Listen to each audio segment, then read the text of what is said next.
여호와는 나의 목자시니 내게 부족함이 없으리로다. 그가 나를 푸른 풀밭에 누이시며 쉴 만한 물가로 인도하시는도다. 내 영혼을 소생시키시고 자기 이름을 위하여 의의 길로 인도하시는도다. 아멘. 아버지 하나님 감사합니다. 새로운 한 해를 시작하게 하신 것도 감사하고 한결같이 예배 자리로 우리를 부르신 하나님께 감사를 올려드립니다.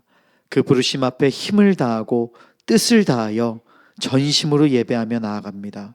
이곳에 임재하셔서 주의 자녀들의 예배를 받으시고 쉴 만한 물가로 인도하셔서 예배 가운데 우리 영혼이 회복되고 새 힘을 얻어 주께 더 가까이 더 깊이 나아가게 하여 주옵소서.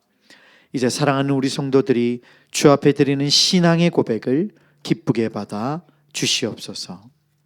전능하사 천지를 만드신 하나님 아버지를 내가 믿사오며 그 외아들 우리 주 예수 그리스도를 믿사오니 이는 성령으로 잉태하사 동정녀 마리아에게 나시고 본디오 빌라도에게 고난을 받으사 십자가에 못 박혀 죽으시고 장사한 지 사흘 만에 죽은 자 가운데서 다시 살아나시며 하늘에 오르사 전능하신 하나님 우편에 앉아 계시다가 저리로서 산자와 죽은 자를 심판하러 오시리라.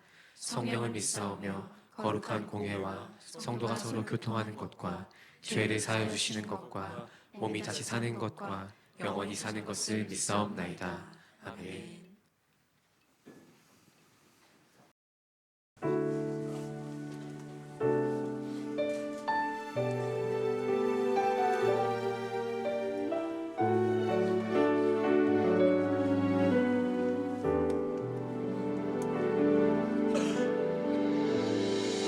우리는 하나님의 자녀.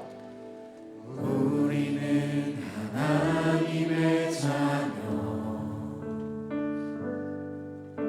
주 사랑 안에 우리 거할 때 주님 나를 사랑하신 것 같이 우리도 서로 사랑할 수 있네. 우리는 주의 몸된 교회. 뭐든지 제가 하나 될 때 예수님의 마음을 닮아가며 고통과 즐거움 함께 나누네. 주님 안에서 하나님 안에서 우리 서로 이어져 주가 거하실 성전이 되네. 모퉁이 돌 되신 예수와 하나 되게 하신 성령 안에 함께 지어져 가네. 하나님 안에서 하나님 안에서 우리 서로 이어져 주가 거하실 성전이 되네. 모퉁이 돌 되신 예수와 하나 되게 하신 성령 안에 함께 지어져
예, 여러분 우리가 함께 지어져가는 그런 사이입니다. 기쁘게 하나님 앞에 그 사실에 감사드리며 찬양하며 나아가십시다. 할렐루야.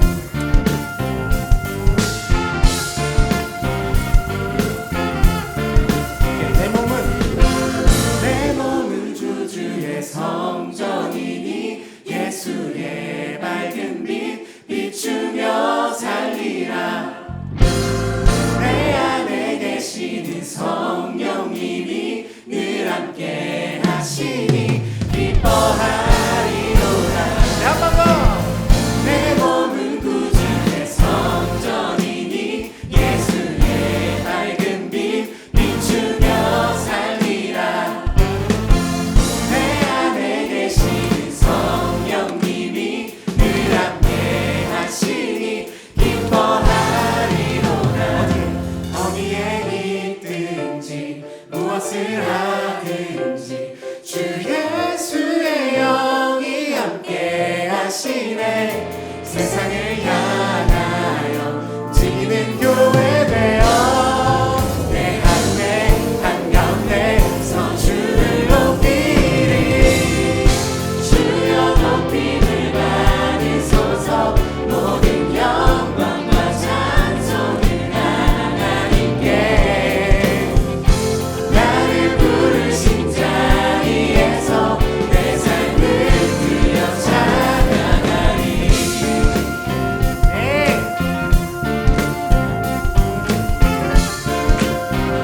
처음부터 한번 고백해볼까요? 내 몸은 구주의 성전이니 예수의 밝은 빛 비추며 살리라. 내 안에 계시는 성령님이 늘 함께 하시니 기뻐하리로다. 어디에 있든지 무엇을 하든지 주 예수의 영이 함께 하시네. 세상을 향하여 움직이는 교회 되어 내 한가운데서 주를 높이리. 주여 높임을 받으소서. 모든 영광과 찬송을 하나님께. 나를 부르신 자리에서 내 삶을 드려 찬양하리. 주여 높임을 받으소서. 모든 영광과 찬송을 하나님께. 나를 부르신 자리에서 내 삶을 드려 찬양하리. 매일의 걸음이 구별된 걸음으로 내 삶의 고백이 아버지 능력으로. 매일의 걸음이 구별된 걸음으로 내 삶의 고백이 아버지 능력으로. 매일의 걸음이 구별된 걸음으로 내 삶의 고백이 아버지 능력으로. 매일의 걸음이 구별된 걸음으로 내 삶의 고백이 아버지 능력으로. 매일의 걸음이 구별된 걸음으로 내 삶의 고백이 아버지 능력으로. 매일의 걸음이 구별된 걸음으로 내 삶의 고백이 아버지 능력으로. 매일의 걸음이 구별된 걸음으로 내 삶의 고백이 아버지 능력으로. 매일의 걸음이 구별된 걸음으로 내 삶의 고백이 아버지 능력으로. 어디에 있든지 무엇을 하든지 주 예수의 영이 함께 하시네. 세상을 향하여 움직이는 교회 같이 합시다. 내 한가운데서 주를 높이리.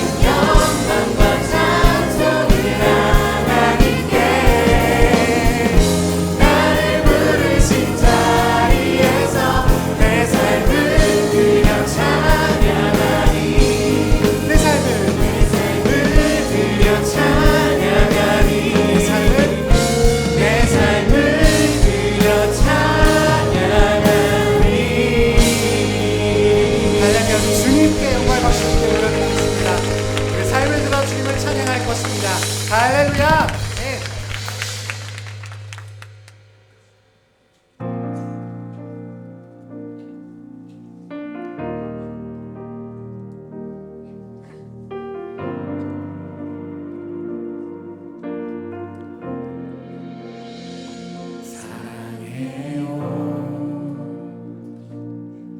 신실하신 나의 주님,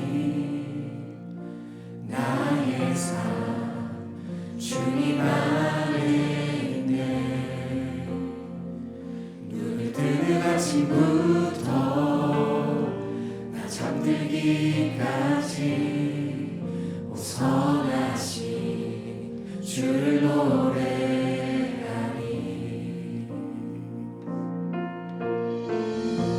신실하신 나의 주님, 나의 삶을 인도하셨네.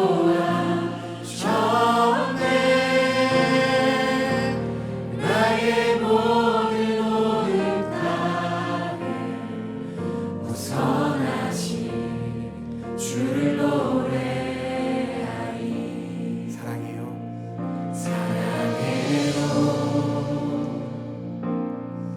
신실하신 나의 주님, 나의 삶 주님 안에 있네. 눈을 뜨는 아침부터 나 잠들기까지 우선하신 주를 노래하리.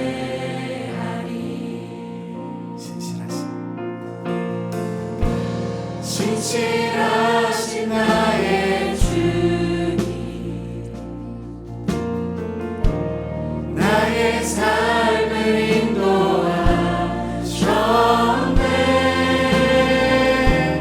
나의 모든 오늘 땅에 우선하신 주를 노래하리.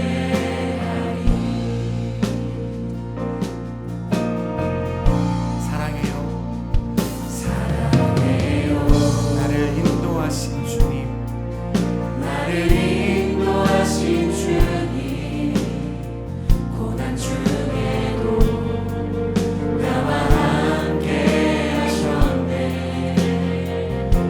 내 아버지 되시며 내 친구 되신 주, 나의 삶 주님 안에 있네. 한 번 더 사랑해요. 사랑해요. 나를 인도하신 주님, 고난 중에도 나와 함께 하셨네.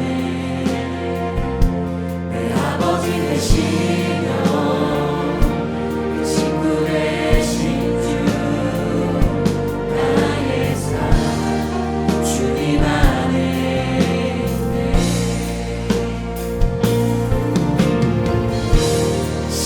신실하신 나의 주님, 나의 삶을 인도하셨네.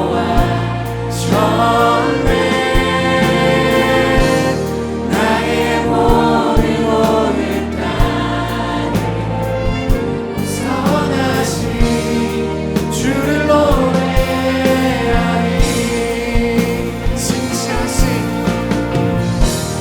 신실하신 나의 주님, 나의 삶을 인도하셨네.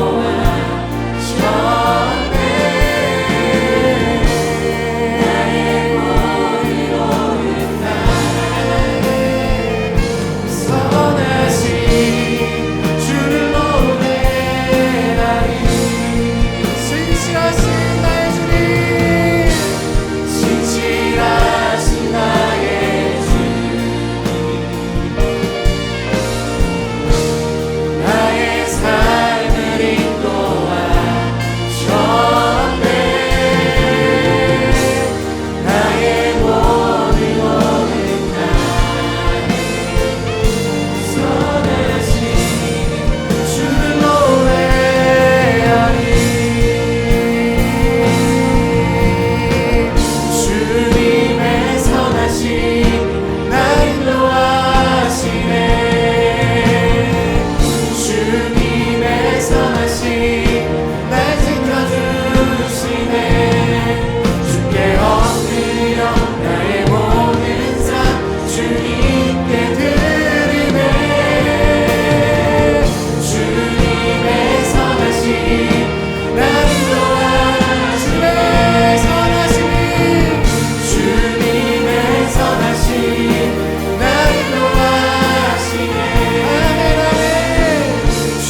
선하심이 날 인도하시네.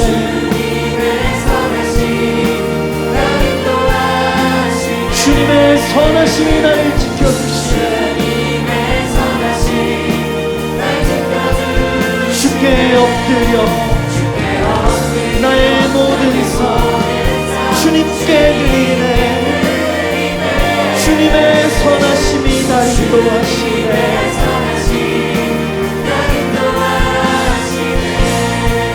신실하신 나의 주님,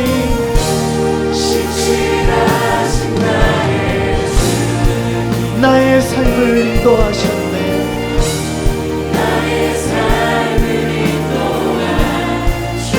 나의 모든 호흡가에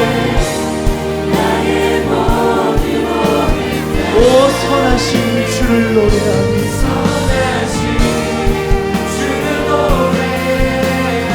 신실하신 나의 주님,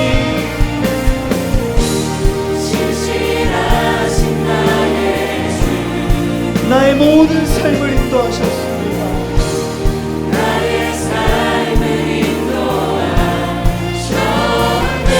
나의 모든 호흡가에 오 선하신 주를 노래하니 오 선하신 주를 노래하니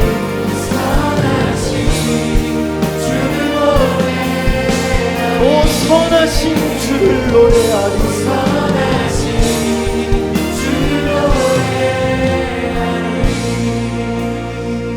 선하신 주님을 찬양합니다. 우리 시간 다 함께 기도하며 나아갈 때 우리 가정을 위해서 기도합시다. 한 사회가 온전하고 한 나라가 온전하려면 그 시작은 가정입니다. 주님, 우리 가정 가운데 2020년 한 해를 맞이하게 하심을 감사드립니다. 우리 가정이 주님의 선하심을 쫓아가고 주님의 은혜를 사모하는 가정이 되게 하여 주옵소서. 용납하고 섬기고 배려하는 가정 되게 도와주시고 끝까지 주님의 그 선하심을 놓치지 않고 따라가는 복된 가정 되게 도와주십시오. 특별히 가정 가운데 우리 가정 가운데 구원이 필요한 가정이 있다면, 회복이 필요한 가정이 있다면 주님 우리 가정 가운데 은혜를 베풀어 달라고 우리 함께 주님의 도우심을 구하며 가정을 위해서 기도하며 나아가겠습니다. 기도합시다. 거룩하신 아버지 하나님 감사합니다. 2020년 한 해를 우리 가정 가운데 허락하신 우리 선하신 하나님을 찬양합니다. 주님, 우리 가정이 주님의 선하심을 쫓아가고 주님의 선하심을 찬양하며 주님의 은혜를 놓치지 않고 따라가는 거룩한 가정 되게 주님 도와주십시오. 특별히 우리 가정 가운데 구원을 위해서 기도하는 가정과 있다면 주님 우리 가정 붙들어 주시고 끝까지 주님 은혜 안에 있어서 그 은혜를 쫓아가고 따라가는 거룩하고 은혜의 가정 될 수 있도록 우리 가정 가운데 은혜를 베풀어 주옵소서. 사랑하는 주님, 우리의 가정을 주님의 손에 위에 올려드립니다. 주님의 은혜를 붙들고 주님의 십자가를 붙들고 하늘을 주님을 따라가는 거룩한 가정 되게 주님 도와주시옵소서. 주님 우리 가정 가운데 은혜를 베풀어 주시옵소서.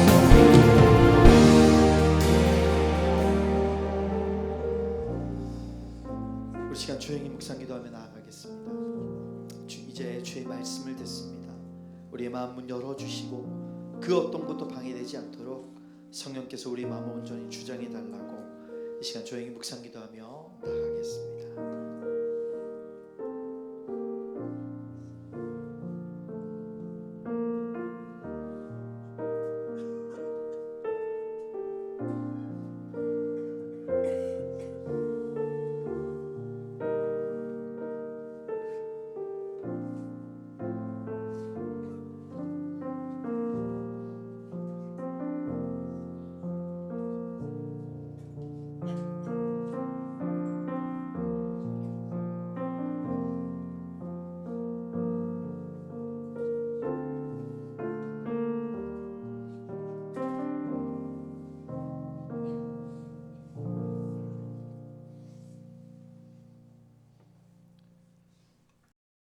하나님 아버지 감사합니다.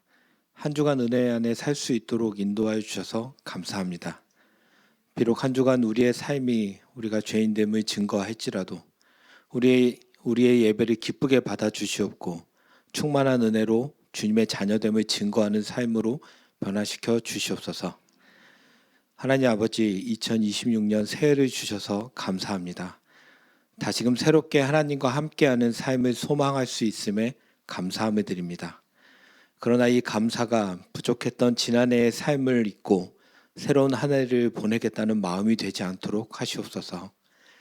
지나온 수많은 우리의 죄로 인해 십자가 못자국을 기억하며 주님 앞에 회개하고 죄 많은 우리 삶에도 포기하지 않으시고 또 한 해를 허락하셔서 이끄시는 그 하나님의 손길에 이제는 내가 붙들었던 헛된 가치를 내려놓고 더 깊이 하나님이 인도하시는 삶으로 치열하게 나가겠다는 결단하는 마음이 되도록 하시옵소서. 하나님, 회개 없이 삶의 변화가 없으며 또 삶의 변화가 없다면 그것은 진정한 회개가 아니오니 또 그저 한 해를 넘어가는 삶이 아니라 새해 변화된 삶을 다짐하며 속건제와 속죄제로 회개하며 변화되는 한 해가 될 수 있도록 주님 인도하여 주시옵소서. 하나님 아버지, 2026년 새해 오직 나라를 위해서만 먼저 기도합니다. 많은 선교사와 믿음의 선조들의 희생으로 이 나라의 믿음의 뿌리가 내려지고 또 수많은 대부흥회로 성령이 불같이 임하였으며 그로 인해 크고 작은 수많은 교회가 이 나라의 구석구석에 세워져 복음이 전해지고 예배하였던 나라입니다. 그러나 지금은 그 어느 때보다 많은 이단 종교가 판치는 나라가 되었습니다.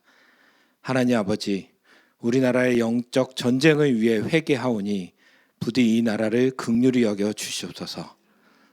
우리 사회에 이단 종교가 확산됨을 보고 있었음에도 오직 내 삶과 가정을 위해서만 기도하며 살아온 죄 주님 용서하여 주시옵소서. 이단 종교가 정치, 경제, 사회, 문화에 걸쳐 넓고 깊게 영향력을 키우고 있었음에도 오직 내 사업과 직장만을 위해 기도하며 살아온 죄 주님 용서하여 주시옵소서. 이단 종교가 우리나라를 본거지로 세계로 확장하며 세계 선교의 중심이었던 우리나라의 하나님의 영광을 가리우고 있었음에도 오직 내 꿈과 성공을 위해 살아온 죄 주님 용서하여 주시옵소서. 먼저 그 나라와 의를 구하면 그리하면 그 모든 것을 우리에게 더하여 주시겠다고 주님 알려주셨음에도 먼저 내 삶을 구하고자 아등바등하며 살아온 죄 주님 용서하여 주시옵소서.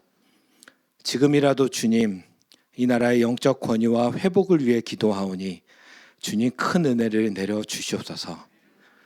나라를 위한 회개와 기도의 물결이 물이 바다를 덮음같이 크게 일어나 하나님이 사랑하시는 이 나라가 은혜와 진리로 충만하게 하시옵소서.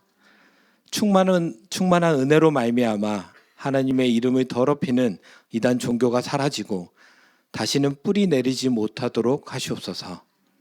그러한 나라를 우리 자녀들과 다음 세대에 물려줄 수 있도록 우리가 영적 전쟁의 강한 군사로 거듭나게 하시고 항상 깨어 기도하며 영적 전쟁에 승리하도록 인도하여 주시옵소서. 이제 그 누구보다 말씀을 신뢰하고 하나님을 두려워하고 교회와 성도를 사랑하는 김종환 목사님을 통해 하나님의 말씀을 듣습니다. 이 말씀의 은혜로 말미암아 나만 바라보는 신앙이 아닌 주변과 이웃, 나라와 인류를 위해 항상 깨어 기도하는 믿음으로 성장시켜 주시옵고 영적 전쟁의 강한 군사로 살아가게 하시옵소서. 세상을 이길 힘을 주심에 감사드리며 승리하신 예수 그리스도의 이름으로 기도드렸습니다.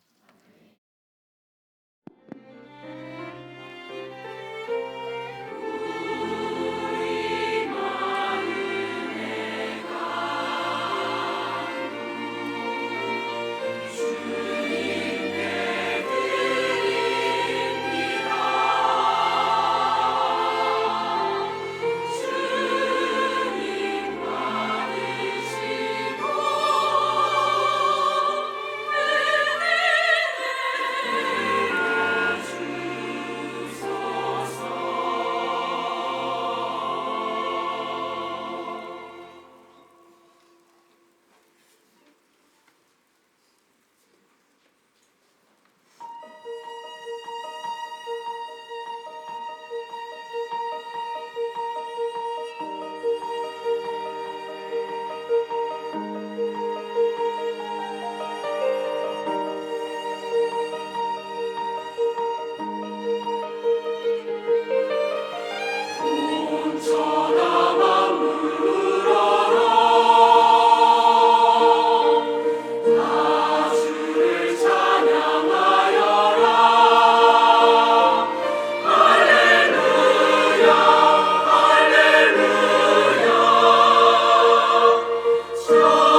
기도합니다. 살아계신 아버지 하나님 감사합니다. 하나님 앞에 예배하게 하여 주시니 참 감사합니다. 예배 자리에 어림없이 나올 수 있도록 지난 한 주간 동안도 붙잡아 주셔서 그 은혜에 감사하여 정성껏 준비해 드린 예물을 하나님 앞에 올려 드립니다. 성도들이 힘을 다해 드리는 예물들을 아버지 하나님 기쁘게 받아 주옵소서. 11조 주정 감사 선교 특별 헌금으로 또 리뉴얼을 위하여 아버지 앞에 드렸습니다. 하나님 기쁘게 받아 주시고 하나님께 감사하는 인생들을 기억하사 때마다 일마다 선한 목자 되신 아버지 하나님의 여호와 일의 손길을 맛보게 하여 주옵소서. 그 은혜로 2026년도 감사가 풍성하게 넘쳐나게 하여 주옵소서. 이 예물과 우리의 헌신을 함께 하나님 앞에 묻고 올려드립니다. 주님 기쁘게 받아주시고 예물이 쓰는 곳마다 우리를 향한 하나님의 크신 사랑이 드러나게 하시며 예수 그리스도의 복음이 널리 전파되게 하시고 오직 아버지 하나님의 영광만 드러나게 하여 주옵소서. 예수님의 이름으로 감사하며 기도 올리옵나이다. 아멘. 하나님 말씀 봅니다. 하나님 말씀 디모데후서 4장 1절로 8절 말씀입니다. 디모데후서 4장 1절로 8절 말씀 찾으셨으면 저와 여러분이 한 절씩 교독하겠습니다. 제가 먼저 읽습니다. 하나님 앞과 살아있는 자와 죽은 자를 심판하실 그리스도 예수 앞에서 그가 나타나실 것과 그의 나라를 두고 엄히 명하노니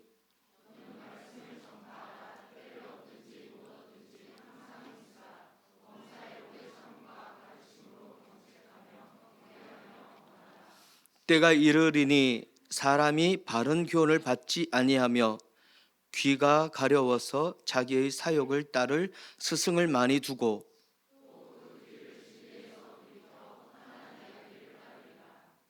그러나 너는 모든 일에 신중하여 고난을 받으며 전도자 일을 하며 내 직무를 다하라.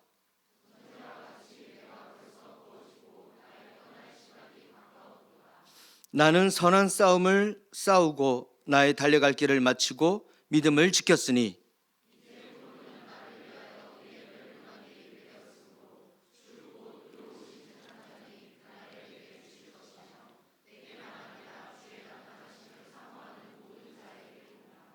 아멘.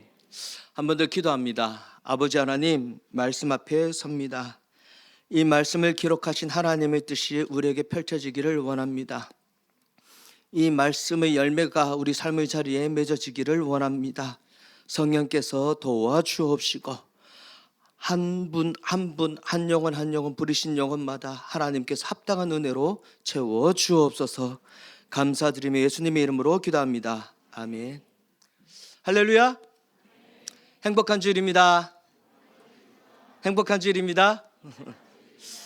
인사를 이렇게 한번 해봤으면 좋겠습니다. 서로 눈을 마주 보시고 이렇게 한번 인사를 해보십시오. 제가 일러드릴게요. 해당화. 아니 제 눈을 보지 말고 서로 꼭 보시면서 해야지 돼요. 민망하더라도 보세요. 혹시 이 뜻이 무슨 뜻인지 아실까요?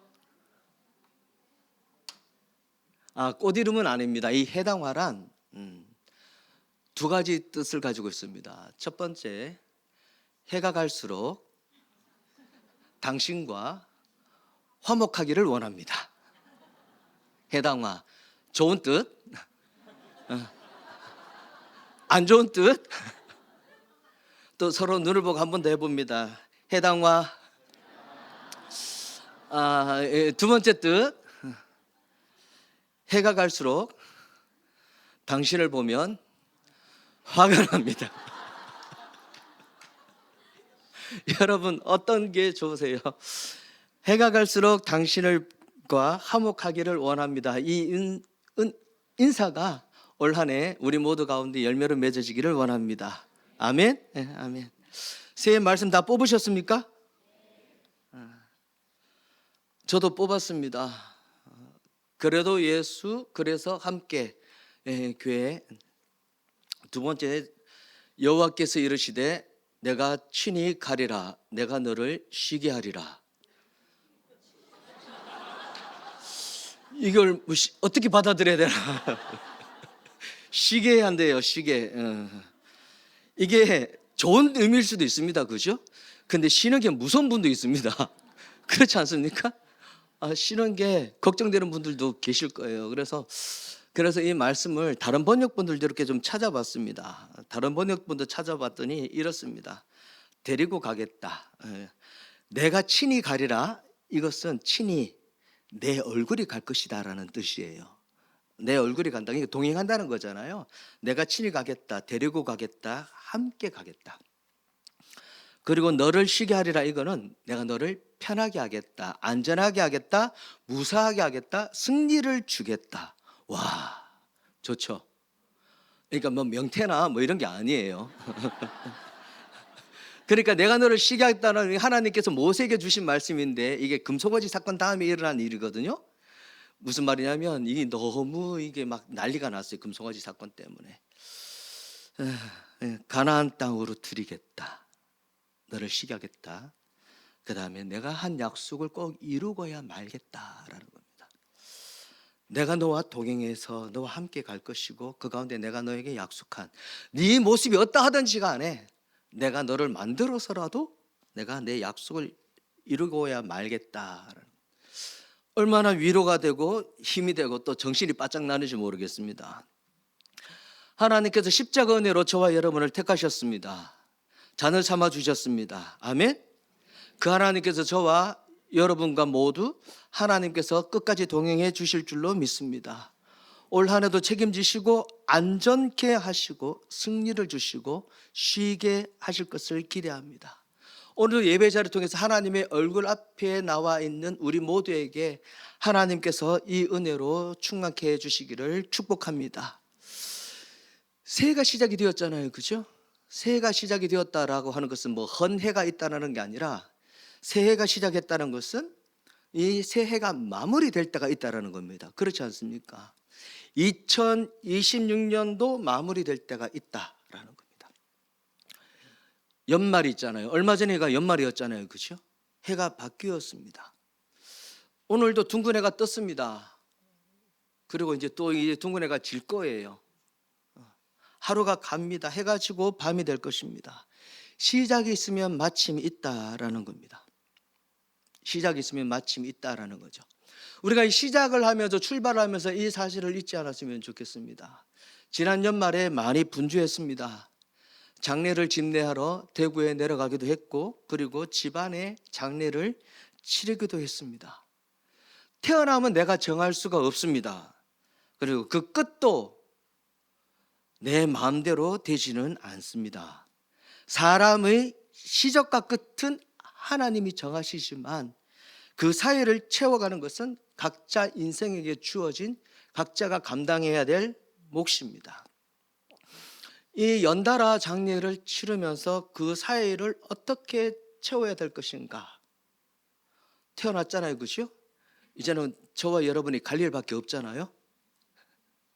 인정하지 않습니까? 이 사이를 다음은 내 차례인데 어떻게 채워야 할 것인가? 성도로서 그리스도인으로서 구원받은 자로서 새 생명을 얻은 자로서 오늘 하루 생명이 연장된 자로서 어떻게 살아야 나에게 생명을 허락하신 하나님께 합당할까라는 고민이 세월의 모퉁이를 지나가면서 들었습니다. 여러분도 그렇지 않습니까? 여러분은 그 자리에 이르렀을 때 어떤 고백을 하게 되실 것 같습니까? 열왕기를 보면 그 다윗이 솔로몬에게 아들에게 유언을 하는 장면이 나옵니다. 열왕기 상을 보게 되면 이렇게 다윗이 솔로몬에게 이야기를 해요. 나는 이제 세상 모든 사람들이 가는 길로 간다. 너는 힘써 대장부가 되라. 하나님의 명령을 지켜라. 여호와의 명령을 따라 그 길로 행해라. 모세가 율법에 기록한 대로 다 지켜라. 그리하면 네가 무엇을 하든지 어디로 가든지 형통하리라. 어찌 보면 마지막 말이에요. 어찌 보면 유언이에요. 그런데 다윗의 인생을 돌아보게 되면 평생 하나님을 붙잡고 치열하게 살아온 다윗 자신의 인생 고백이기도 하다라는 거죠. 가는 마당에 농담할 일은 없지 않습니까? 내가 꼭 한마디를 남겨야 된다면 무슨 말을 남길까? 지난번에 열왕기를 공부하면서 이런 숙제를 내줬습니다. 자녀에게 유언을 적어오세요. 시를 쓰신 분도 있고 산문을 쓰신 분도 있고 넘버링을 내서 20가지를 적어오신 분도 있고. 그래서 적긴 해야 될 것 같아요. 말로 하기는 많이 시간이 쫓길 것 같아요.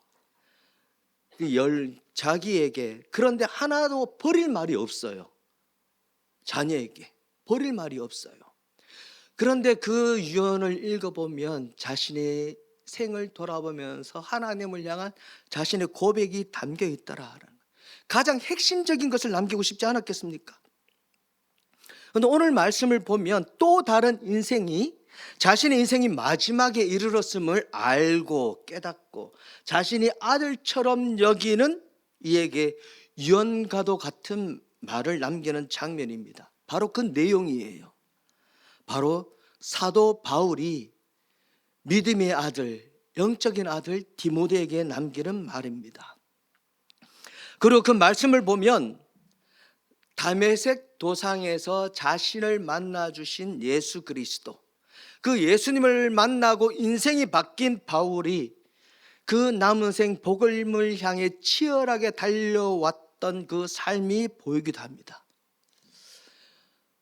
시작은 좋았는데 유언이나 이런 걸 이야기하니까 굉장히 진지해지신 것 같아요.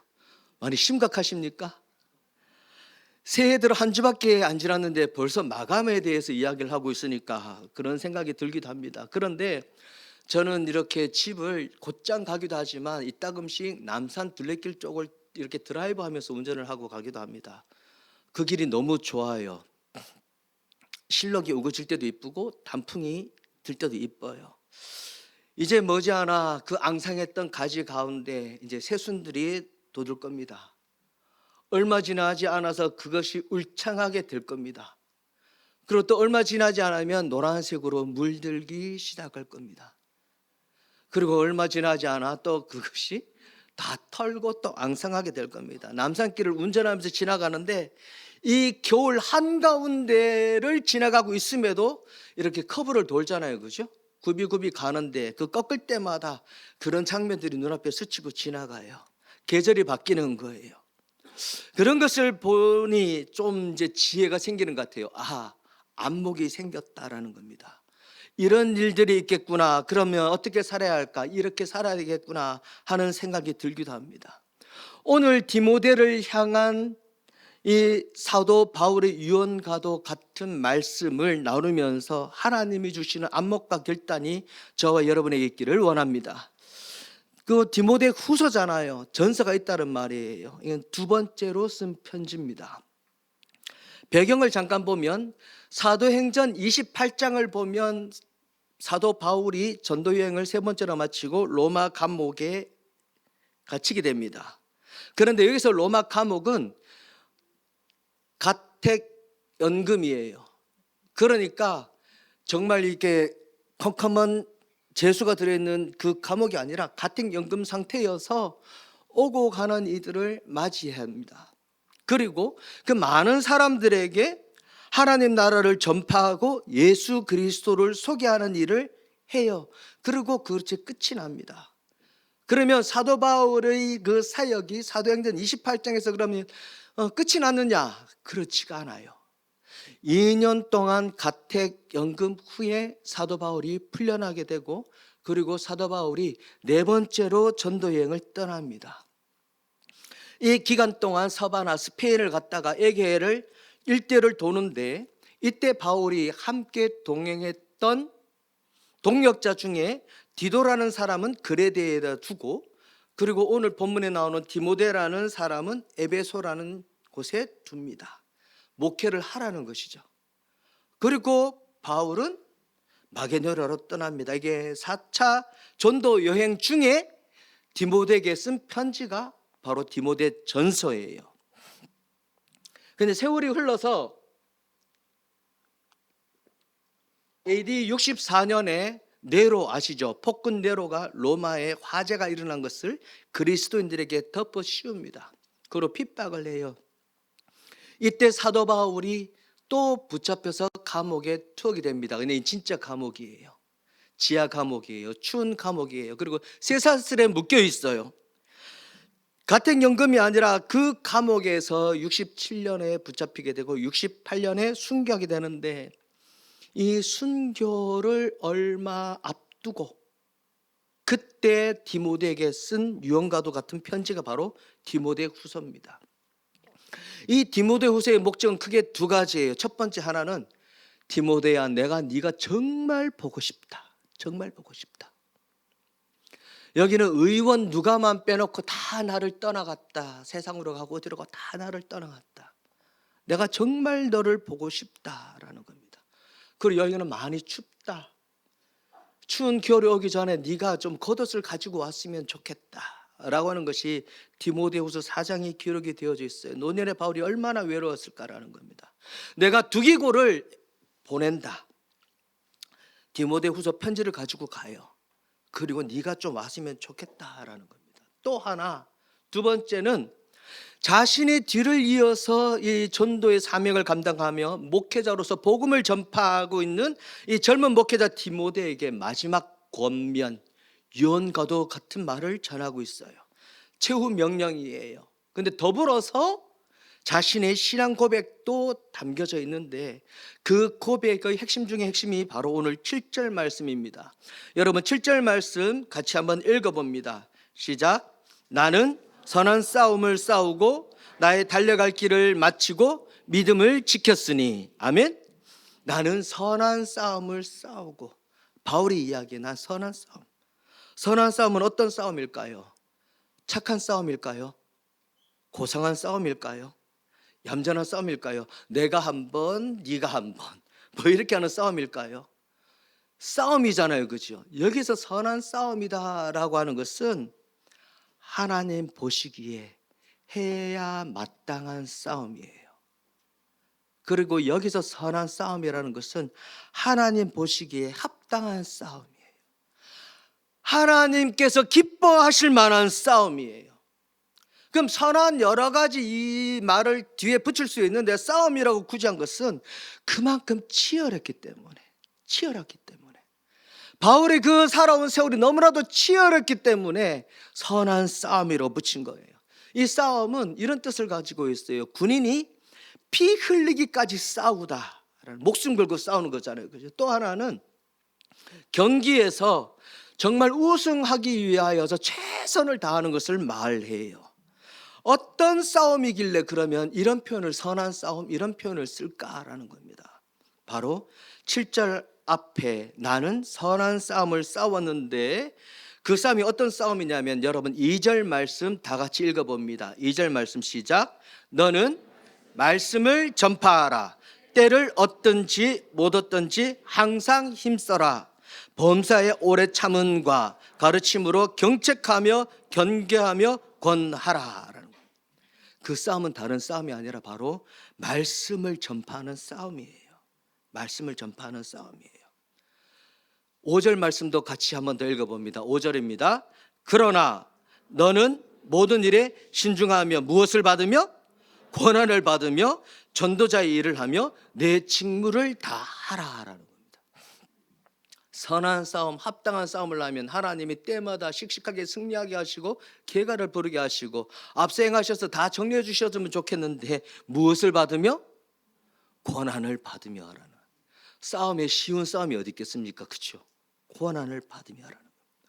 사도행전 14장을 보게 되면 사도 바울이 바나바와 함께 이고니온이라는 동네에 가서 복음을 전해요. 이고니온.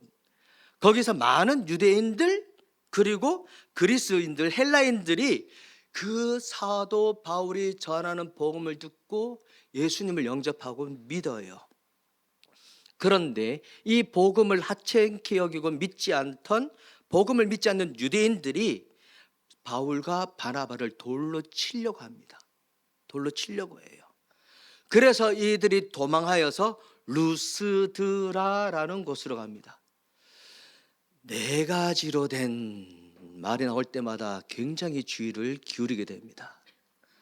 저에게 느헤미야 아픔이 있어서 루스드라라는 곳으로 갑니다. 그런데 이 못된 유대인들이 거기를 쫓아와요. 사도 바울이 거기서 복음을 전해요. 복음을 전하는데 이고니온에서 그 못된 유대인들이 쫓아와서 거기에 있는 무리들을 충동해서 바울을 돌로 칩니다. 여러분 돌 맞아 보셨습니까? 저는 돌에 맞아서 머리가 깨진 적이 있습니다. 꿰맨 적이 있어요. 지붕에서 떨어져서 다친 데를 또 다쳤었더랬어요. 상당히 아파요. 그런데 이것을 갖다가 무대기로 맞잖아요. 그렇죠? 사람들이 바울이 돌에 맞고 죽은 줄 알았어요. 그래서 성 밖으로 내칩니다. 죽었다 그래요. 바깥에 내다 던져 버렸다라는 겁니다. 제자들이 와서 둘러싸요. 그런데 바울이 깨어납니다. 정신을 차려요. 성경을 보면 그 다음 일은 도대체 어떻게 이럴 수가 있을까 싶어요. 바울이 일어나서 그 성 루스드라로 다시 들어갑니다. 세상 표현들은 이런 표현이 적당할 것 같습니다. 미친 거 아니야? 정말 미친 거 아니야? 라는 겁니다. 왜? 도대체 왜? 복음을 전했는데 그 대가로 돌을 맞았는데 죽을 뻔했는데 겨우겨우 살아났는데 맞아서 온전했겠습니까? 다 망가졌지 않겠습니까? 그런데 그 성에 다시 들어갑니다. 마무리 지어야 할 일이 있지 않았겠나라는 겁니다. 그 성에 들어갔다가 나와서 더베라는 곳으로 가서 또 복음을 전합니다. 말씀을 전파하라. 선한 싸움입니다. 이해되지 않는 싸움입니다. 고난을 받습니다. 전도자의 일을 하는 이 선한 싸움입니다. 그런데요, 바울이 그 성에 다시 들어가서 무엇을 증명하고 싶었을까요? 나는 이렇게 돌에 맞아도 괜찮아, 이걸 증명하고 싶었을까요? 이 선한 싸움은 자신을 증명하는 싸움이 아닙니다. 누구를 드러내는 싸움이에요? 예수 그리스도를 드러내는 싸움인 줄로 믿습니다. 선한 싸움은 예수를 드러냅니다. 예수를 드러냅니다. 그리고 아까 우리가 5절에 2절에 읽었지만 범사에 오래 참은, 범사에 오래 참았더라. 성격이 좋아서가 아닙니다. 내가 오래 참을 수 있는 이유는 나 같은 자를, 죄인 중에 개수와도 같은 나를 친히 찾아오셔서 만나주시고 예수 그리스도의 사도로 삼아주셨기 때문입니다. 그런 나를 골고다 언덕의 십자가를 통해서 새롭게 하시고 새로운 피조물로 거듭나게 하시고 하나님의 사람으로 삼아주셨기 때문입니다. 죄와 사망에 짓눌려서 갈 바를 알지 못한 인생을 해방시켜 주시고 비록 바른 땅을 밟고 살지만 세상이 아니라 하늘에 속한 자 됨을 알게 하셨기 때문에 그 십자가 사랑으로 나를 성도 삼아주시고 자녀 삼아주시고 천국을 기업으로 허락해 주셨기 때문에 이제는 내가 사는 것이 아니라 내 안에 그리스도가 살고 이제 내가 사는 것은 덤으로 사는 인생이기에 주님이 나를 용납하셨던 것처럼 나도 오래 참는 겁니다. 바울이 오래 참으면 바로 거기서 나오는 겁니다. 십자가 사랑. 그 십자가 사랑에 바울이 얼마나 잠겨 있는가라는 겁니다. 정말 구원을 받았다면, 그리스도의 사랑을 덧입었다면 구원받지 못한 인생을 외면할 수가 없는 겁니다. 이 오래 참음이 전파하는 말씀을 전파하라. 때를 얻든지 못 얻든지 말씀을 전파하라. 이 전파된 말씀이 허공을 도는 소리가 되지 않도록 진정으로 복음이 되도록, 그래서 선한 싸움에 그치는 것이 아니라 생명의 역사가 일어나도록. 그래서 오래 참음은 두 가지 싸움입니다. 나와의 싸움, 내 안에 싸움이 있고 내 바깥의 싸움이 있다라는 겁니다.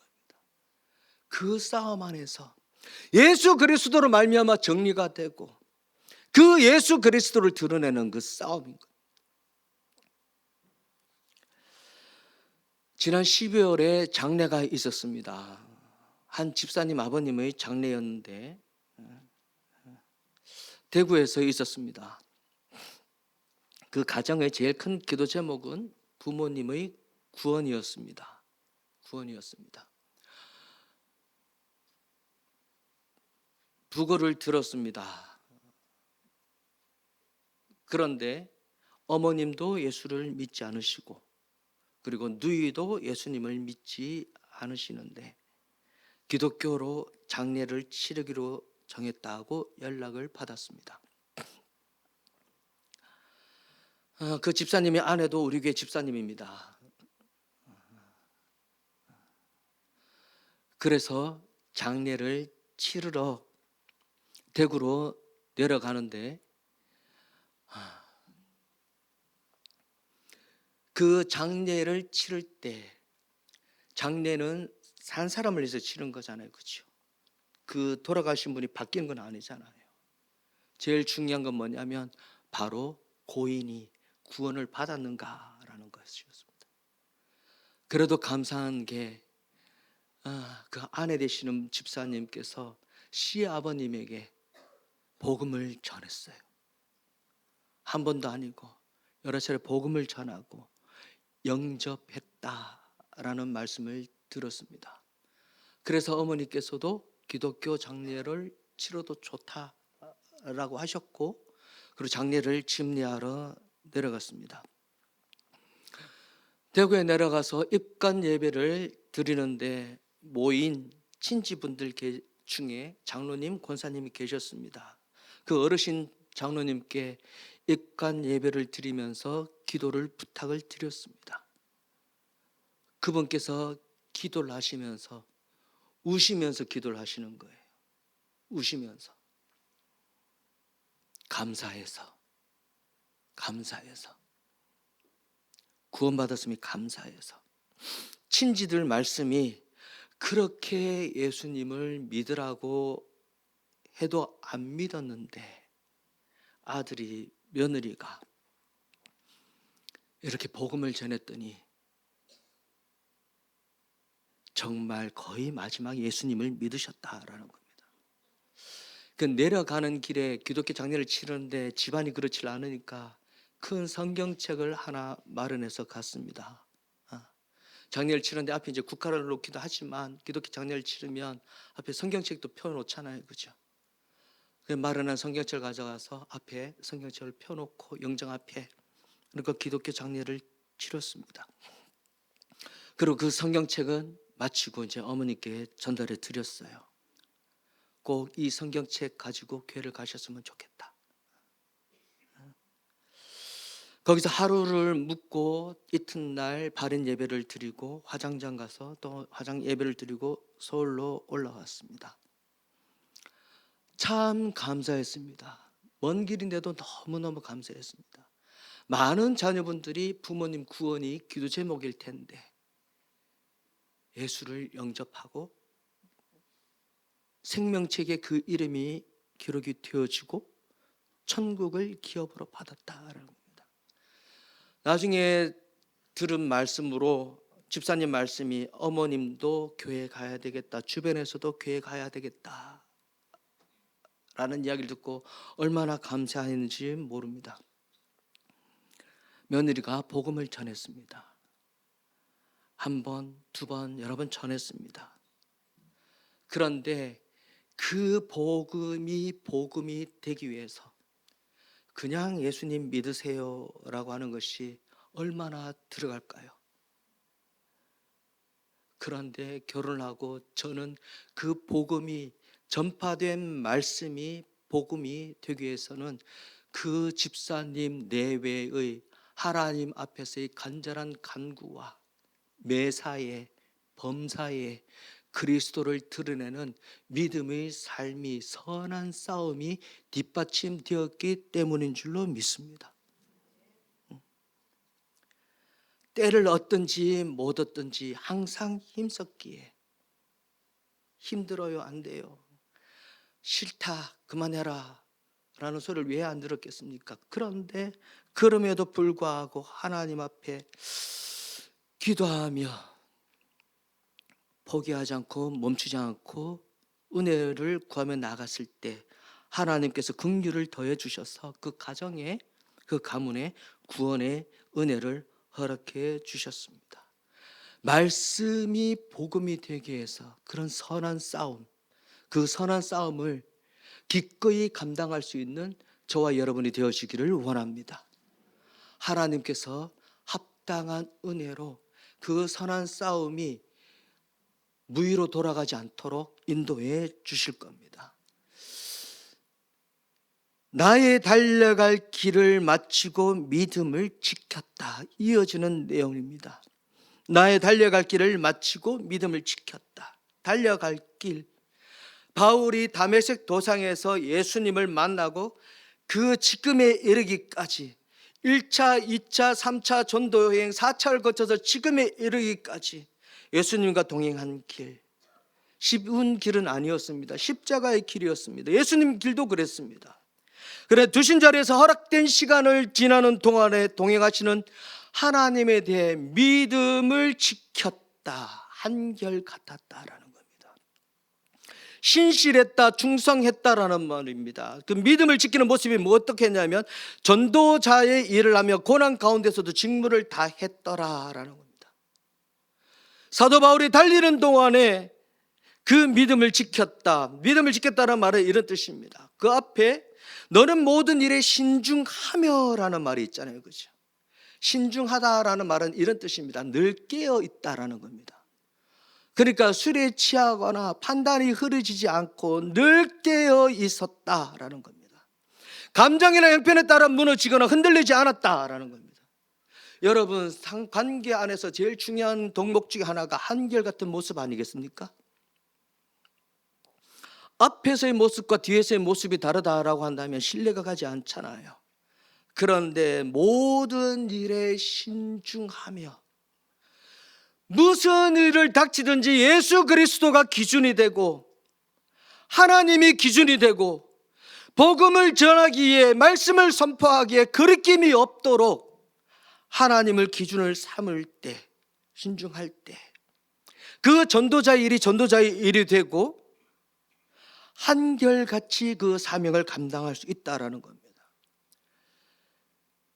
예수 그리스도에 대한 신실함, 충성. 그래서 저는 이 충성에 대해서 한 집사님이 이렇게 말씀하는 것을 들었습니다. 충성 한자 아시잖아요, 그죠? 가운데 중자에다가 마음 심자가 있잖아요. 마음 가운데, 마음 안에 충성성, 말씀 언변에 이룰 성자잖아요, 그죠? 말씀이 꿰뚫어 있다, 말씀이 이루어져 있다. 저는 탁월하다라고 박수를 보냈습니다. 충성이란 뜻, 한결같다라는 뜻, 좌지우지 않는다라는 뜻, 충성된 모습이 있었다. 한두 번은 할 수 있습니다. 잠시 잠깐은 견딜 수 있습니다. 그러나 꾸준함, 한결같으면 다른 문제다라는 겁니다. 복음이 되기 위해서 때를 얻든지 못 얻든지 힘쓰는 수고가, 그 애씀이 헛되지 않게 하기 위해서 바로 한결같이 지키는 믿음이 중요합니다. 그래야 세상 말로 내가 전하는 복음이 씨가 먹힙니다. 그렇지 않겠습니까? 그렇지 않으면 복음을 전하는 것이 씨알도 먹히지 않는 일이 되고 맙니다. 꾸준하다, 한결같다라고 하는 건, 믿음을 지킨다라고 하는 것은 여러 가지 상황이 있다라는 거죠. 제 이 집안일을 이야기를 해서 죄송합니다. 양해를 구합니다. 얼마 전에 장모님께서 돌아가셨지 않습니까? 많은 분들이 찾아오셔서 위로해 주셨습니다. 장모님은 제가 젊고 어림에도 불구하고 또 많이 부족한데도 불구하고 늘 우리 목사님 그렇게 불러주셨습니다. 한쪽으로 풍이를 맞아서 몸이 많이 불편해서 요양보호사를 모셔다가 여러 가지를 하다가 결국 2021년에 이제 요양원에 모시게 되었고, 작년 이제 2025년 말에 하나님께서 그 영혼을 찾으셨습니다.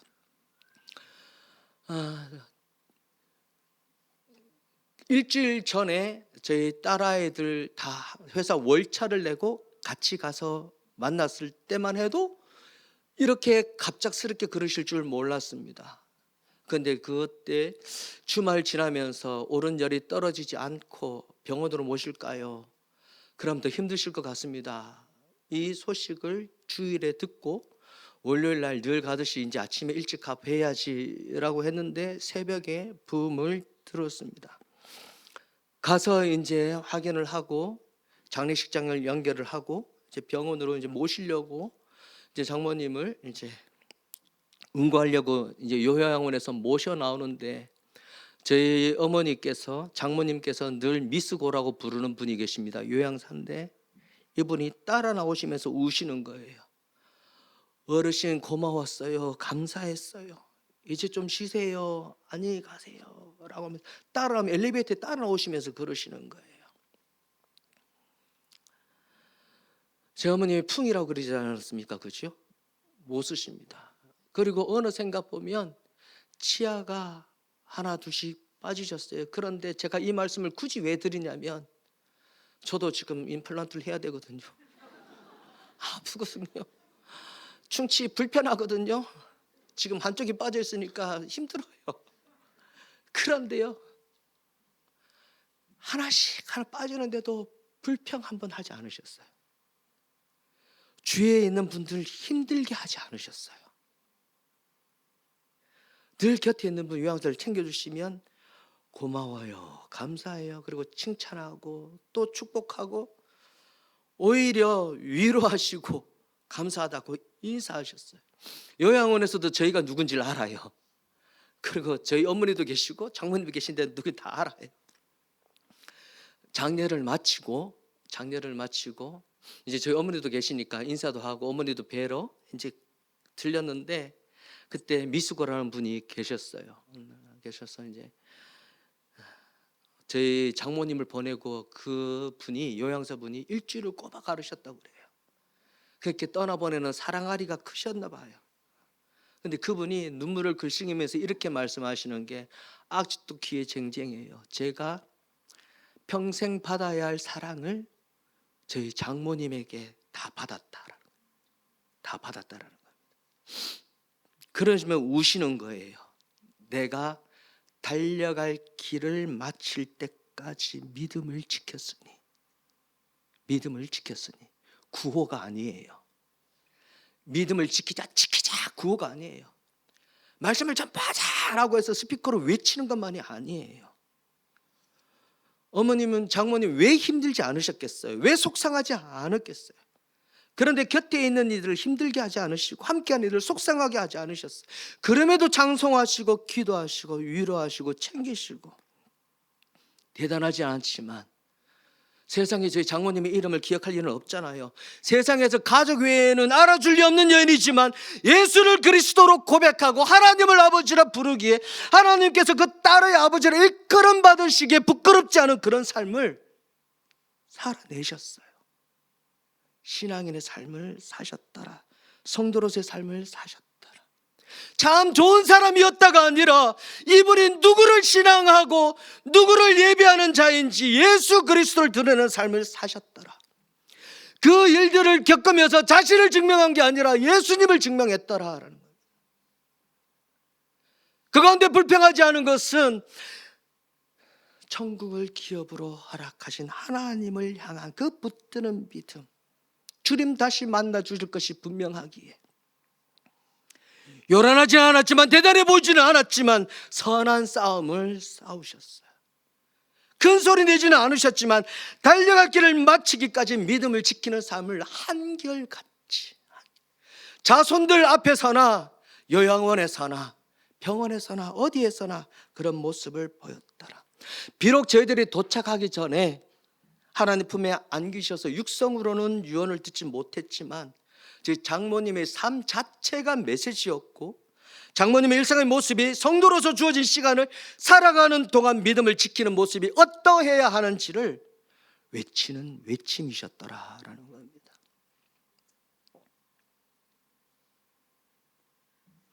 사도 바울의 이 고백이 담긴 편지를 받는 디모데는 아까 사도 바울이 1차 전도 여행 때 돌맞아 죽을 뻔한 루스드라 출신이에요. 루스드라 출신이에요. 그때 바울의 복음을 듣고 회심할 것으로 봐요. 그래서 2차, 3차 여행을 바울과 같이 동행을 해요. 그때가 1차가 47년에서 49년 이때 전도를 했어요. AD예요. 그리고 이 디모데 후서가 기록이 된 게 AD 67년이에요. 20년의 세월이 지났어요. 바울을 디모데는 봐왔어요. 알아요. 함께 했어요. 이 서신을, 이 편지를 쓰신 분이 어떤 삶을 살았는지를, 편지를 넘어서서 그 영혼이 무엇을 외치고 있는지를, 너는 말씀을 전파하라. 때를 얻든지 못 얻든지 권한을 받으며 전도자의 일을 하며 직무를 다하며 선한 싸움을 싸워라. 달려갈 길을 마치기까지 믿음을 지켜라. 편지를 통해서 바울이 달려온 길이 외치고 있는 거예요. 바울의 이 고백은 8절로 마무리가 되는데 8절 같이 한번 읽어봅니다. 시작.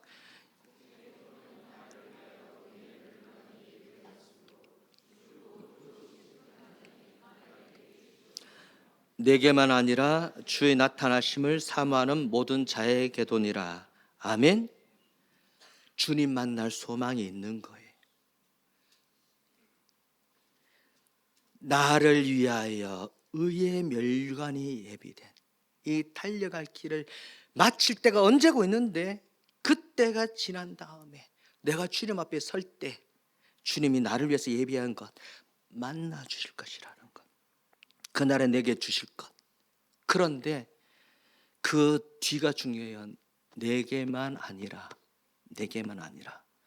주의 나타나심을 사모하는 모든 자에게 도니라. 아멘. 여기에 저와 여러분이 포함된다고 봐요. 여기에 저와 여러분이 속해 있잖아요. 그렇죠? 그러니까 내가 전제와 같이 부어지고 떠날 시각에 가까웠다.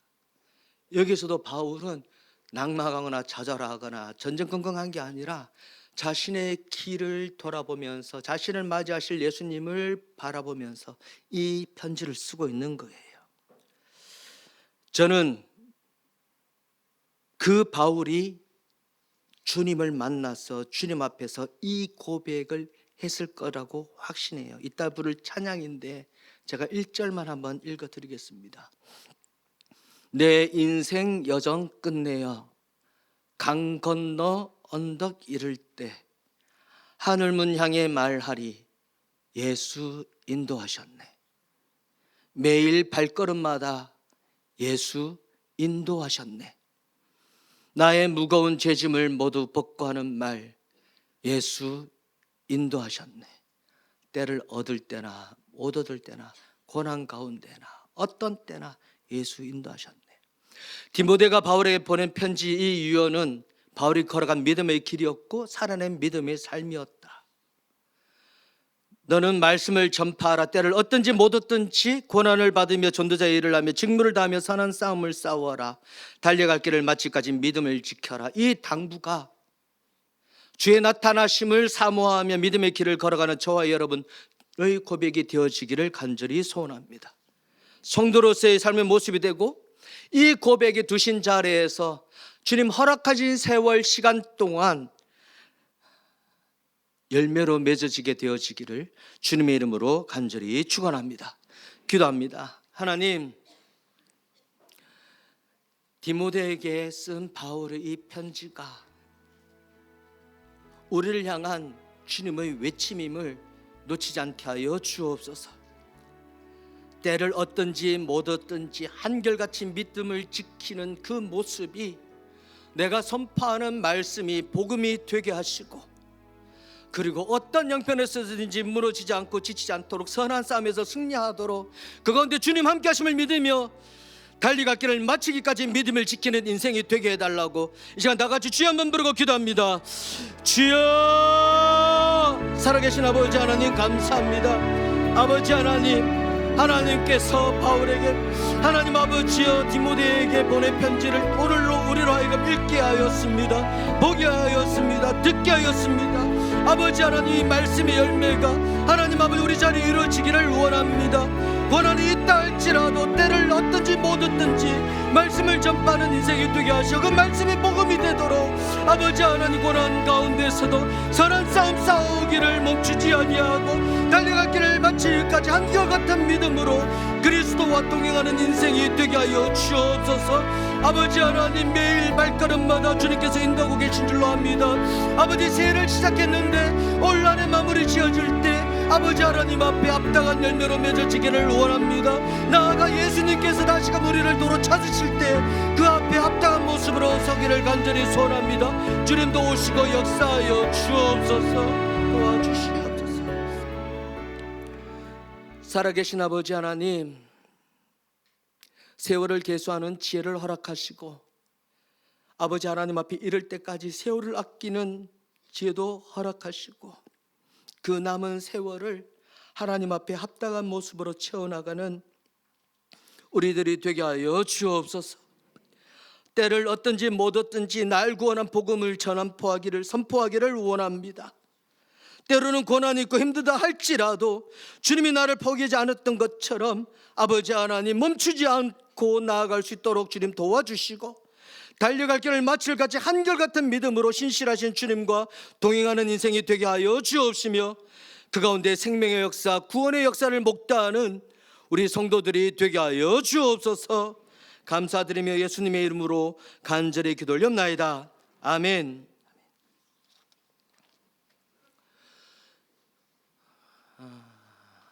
광고 말씀드립니다. 2026년 주님 교회 표어는 그래도 예수, 그래서 함께입니다. 한번 따라합니다. 그래도 예수, 그래서 함께. 아멘.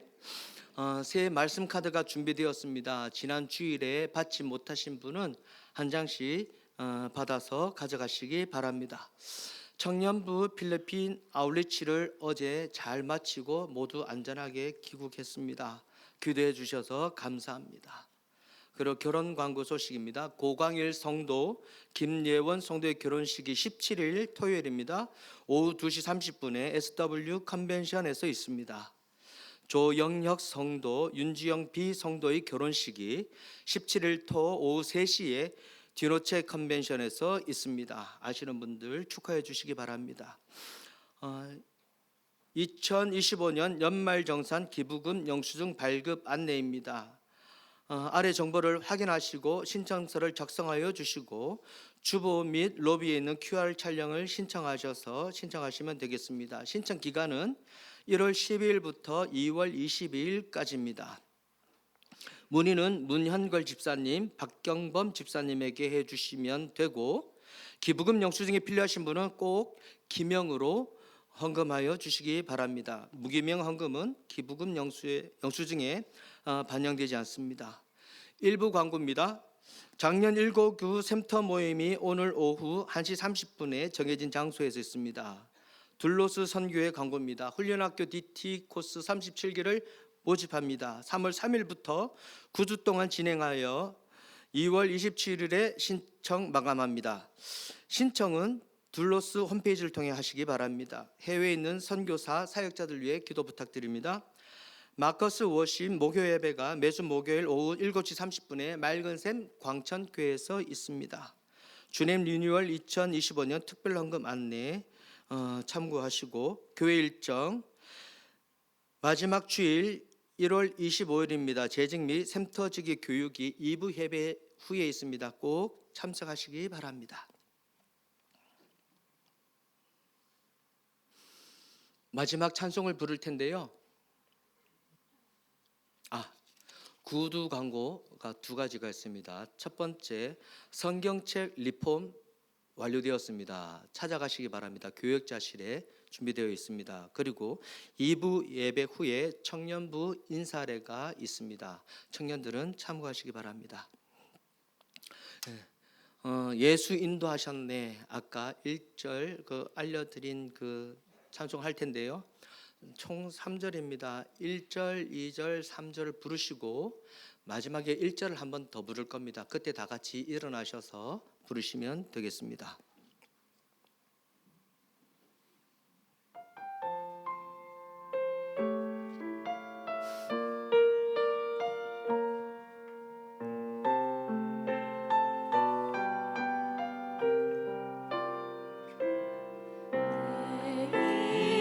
인생 여정 끝내요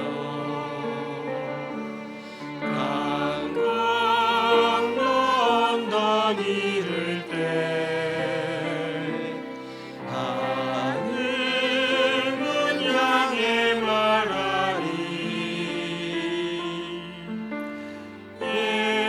예수 인도하셨네 매일 발걸음마다 매일 발걸음마다 예수 인도하셨네.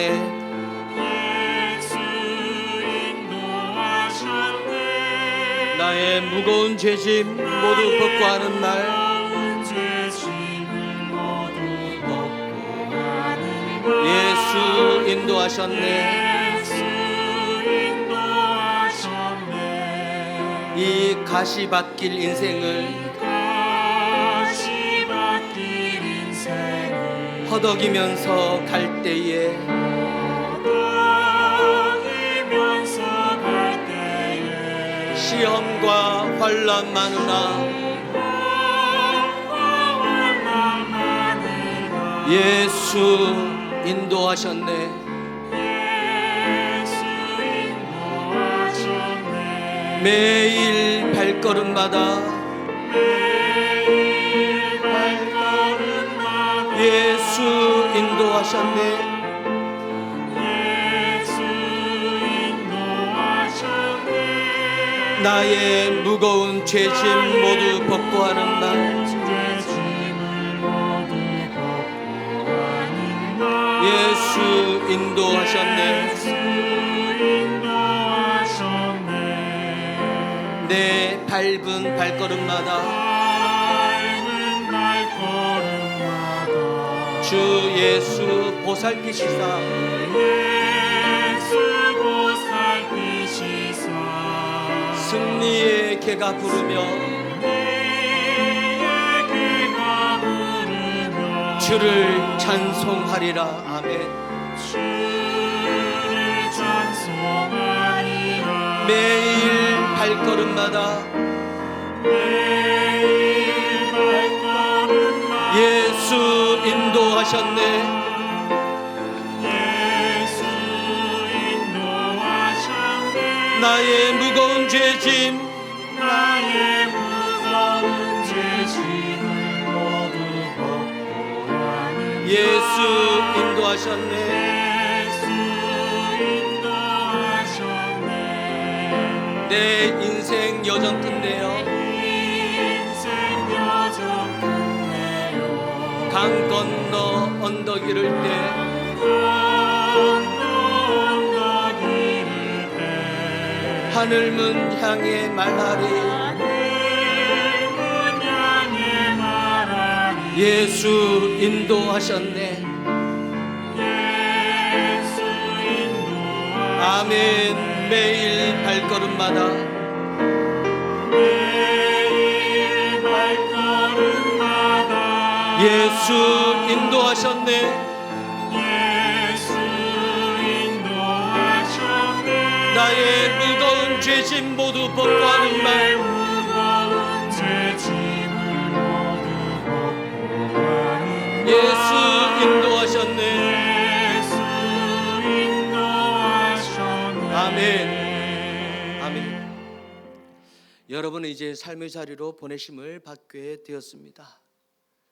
말씀을 전파하십시오. 때를 얻든지 못 얻든지 항상 힘쓰십시오. 고난 받으며 전도자의 일을 하며 직무를 다하십시오. 선한 싸움을 싸우십시오. 달려갈 길을 마치기까지 믿음을 지키십시오. 우리 주님께서 동행하시고 여러분들을 지키시며 여러분들의 수고와 애씀을 생명의 열매로 맺는 것을 목독케 하실 겁니다. 이제는 우리 구주 예수 그리스도의 은혜와 아버지 하나님의 흘러넘치시는 사랑하심과 성령님의 위로 교통 인도하여 주심이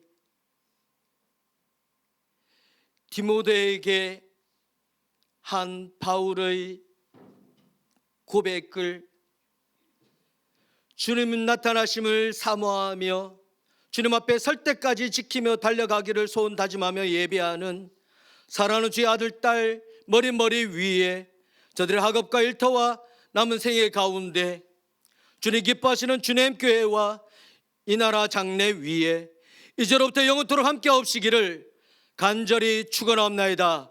아멘.